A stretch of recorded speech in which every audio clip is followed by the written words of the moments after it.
신명기 5장 17절부터 19절까지 말씀입니다. 이 10계명 제 6계명부터 8계명까지 말씀입니다. 자, 먼저 이제 제 6계명입니다. 신명기 5장 17절 살인하지 말지니라.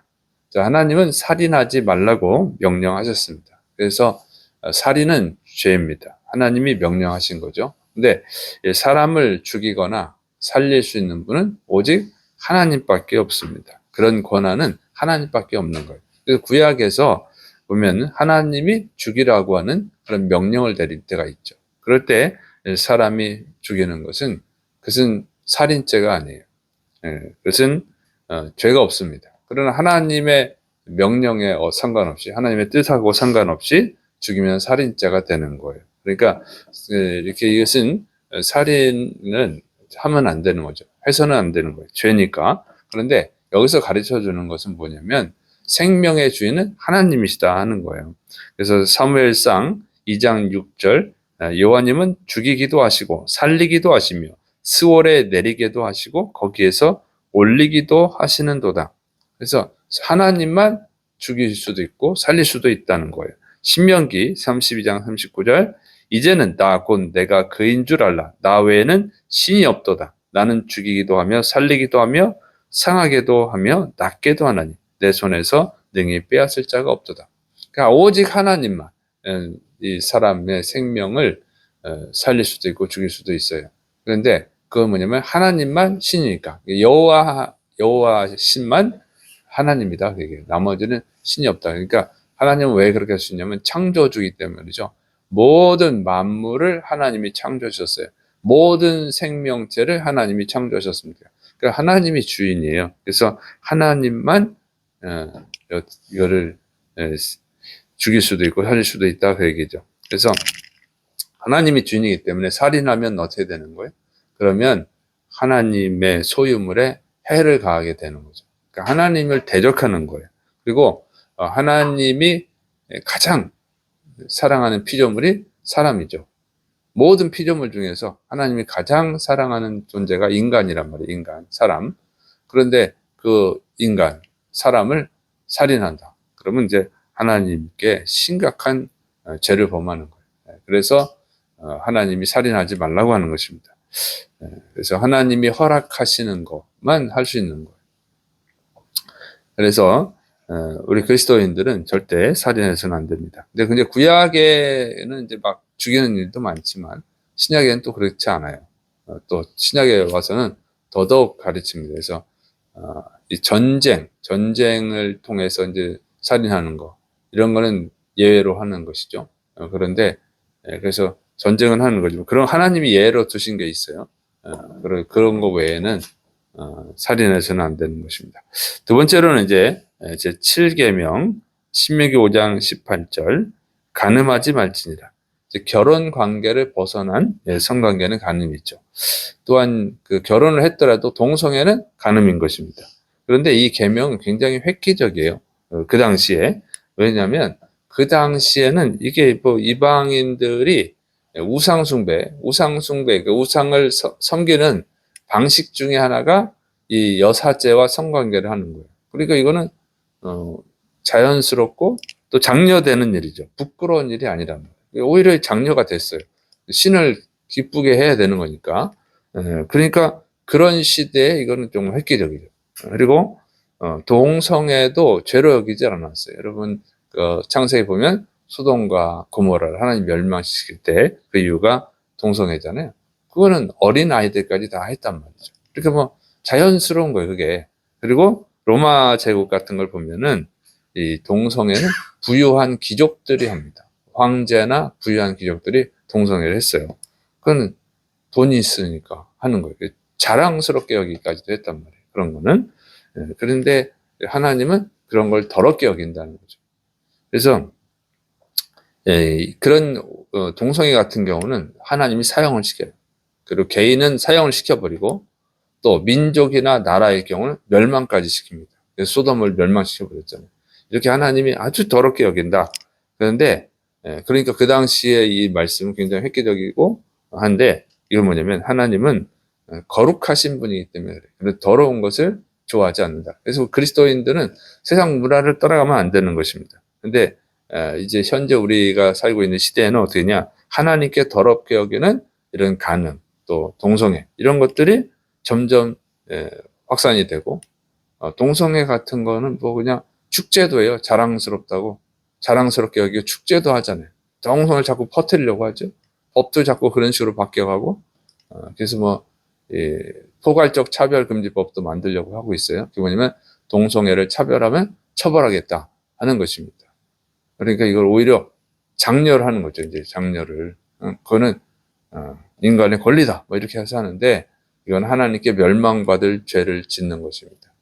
근데 이런 걸 너무 몰라서, 심지어 교회 다니는 사람도 몰라가지고 동성애도 괜찮다고 생각하는 사람도 있는데, 그건 진짜 교회만 다니는 종교 행위를 하는 거지, 예수님을 믿는다고 하는 것은, 하나님을 믿는다는 것은 하나님의 뜻을 따라서 살아간다는 얘기예요.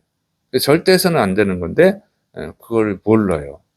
정말 무식한 기독교인들이 많다 하는 걸 알 수 있습니다. 그리고 요즘은 또 원나잇 문화 있고, 그다음에 동거해보고 결혼을 결정하겠다, 이런 문화도 자꾸 퍼지는데, 그래서 뭐 어린 학생들까지, 성인은 물론이고요, 어린 아이들까지 뭐 원나잇 문화도 막 생기고 그러는데, 이런 것은 다 하나님께서 가증하게 여기는 것이다 하는 거예요. 그래서 그건 간음죄가 된다고 하는 것이죠. 그래서 하나님이 아주 미워하는 죄이기 때문에 그리스도인은 이 세상 문화를 따라갈 것이 아니고 오직 하나님의 뜻을 따라서 살아야 되는 줄을 믿으시 바랍니다. 그다음에 이제 제8계명이에요. 제8계명 신명기 5장 19절, 도둑질하지 말지니라. 그래서 도둑질은 뭐냐면 자신이 수고하지 않은 것을 차지하는 것이죠. 남의 것을 빼앗거나 약탈하거나 뭐 훔치거나 하는 거잖아요. 그런데 그것은 이제 자기는 수고하기 싫고, 일하기 싫어서 그런 거죠. 일하기 싫어하고 또 돈은 쓰고 싶고, 이런 마음이죠. 그러니까 못된 마음. 그런데 도둑질하면 또 다른 사람한테 피해를 주잖아요. 그것은 하나님이 미워하는 죄입니다. 그리고 하나님의 창조 섭리에 맞지도 않아요. 하나님은 사람에게 일하라고 하셨어요. 열심히 일해야죠. 일을 해서 먹고 살아야 되는 거예요. 자기가 일을 해서 먹고 살아야 되는 거예요. 그러니까 일하지 않고 남의 것을 차지해서 살아가는 것은 하나님의 창조 질서를 어기는 것이죠. 거스르는 것입니다. 그래서 하나님은 그걸 아주 미워합니다. 에베소서 4장 28절, 도둑질하는 자는 도둑질하지 말고 돌이켜 가난한 자에게 구제할 수 있도록 자기 손으로 수고하여 선한 일을 하라. 그래서 하나님은 오히려 도둑질할 것이 아니라 열심히 일해서 수익을 남겨서 다른 사람에게 예수 그리스도의 사랑을 베풀라. 이게 이제 성경의 가르침인 것입니다. 그런데 도둑질은 하지 않아도 도둑질인 것들이 있어요. 그건 뭐냐면, 도둑질이라는 것 자체가 자기가 수고 안 하고 남의 수고한 것을 빼앗는 거잖아요. 그런 그러니까 그런 범위에서 생각해보면, 일을 하지 않고 남의 도움으로 살아가는 것도 도둑질이죠. 그러니까 일을 할 수 있는데 일을 하지 않는 거죠. 힘들어서 안 한다, 뭐 귀찮아서 안 한다, 다 똑같아요. 그거 역시 도둑질이잖아요. 자기가 수고해야 되는데 수고는 안 하고 남이 고생한 걸 가로채는 거니까. 그러니까 데살로니가후서 3장 10절, 우리가 너희와 함께 있을 때에도 너희에게 명하기를 누구든지 일하기 싫어하거든 먹지도 말게 하라 하였더니, 이렇게 돼 있어요. 그래서 일하기 싫어하거든 먹지도 말라고. 그게 이제 초대교회에 그런 일들이 발생한 거예요.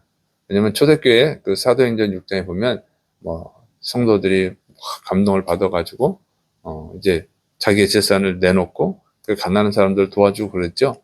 정말 그건 정말 가난한 사람들, 응? 어쩔 수 없이 남의 도움을 받아야 되는 사람을 말하는 거예요. 그런데 그런 걸 하다 보니까 이 게으른 사람들이 어떻게 하냐면, 교회에 가면 어려운 사람 도와주고 공짜로 먹여주고 그러니까 어떻게 하냐면 그냥 일을 할 수 있는데도 안 해버리는 거예요. 그리고 그냥 성도들한테 어렵다고 도와달라고 막 이렇게 해가지고 분명히 일할 수 있는데도 안 하고 얻어먹고 다니는 거죠. 거지처럼 살아가는 거예요. 그러면서도 신앙생활 잘하는 줄 알고 그런 부작용이 생겼어요. 부작용. 그래서 그걸 금지하는 거예요. 일할 수 있는 사람은 일을 해라. 왜? 그것이 도둑질이니까. 그래서 우리 그리스도인들은 열심히 일해서 자기 힘으로 먹고 살고, 더 나아가서는 예수님의 사람, 정말로 일할 수 없는 사람들, 병든 자들, 너무 나이가 많은 분들 도와주는 그런 생활을 해야 될 줄을 믿으시기 바랍니다. 그래야 하나님께 영광이 되고 또 전도도 되는 거죠. 정말 사도행전에 나오는 것처럼 가난한 사람을 도와줬더니 많은 사람들이 왔잖아요. 진짜로 가난한 사람을 도와줘야 하나님께 영광이 되는 거죠. 그런데 일하기 싫어하고 도움을 받길 바라는 사람들은 그 마음 자체가 악하고 이기적인 거기 때문에 그 사람들은 하나님을 믿어도 믿을 수가 없어요. 이용을 하기 위해서 믿는 거니까. 이용하기 위해서, 자기가 도움을 받기 위해서, 이용하기 위해서 하나님께 나오는 사람들이니까 누구예요? 가룟 유다죠. 도둑질을 이렇게 직접 도둑질 안 해도 그건 도둑질이에요. 간접 도둑질이니까 가룟 유다가 뭐 감사가 있겠습니까? 전혀 감사하지 않죠.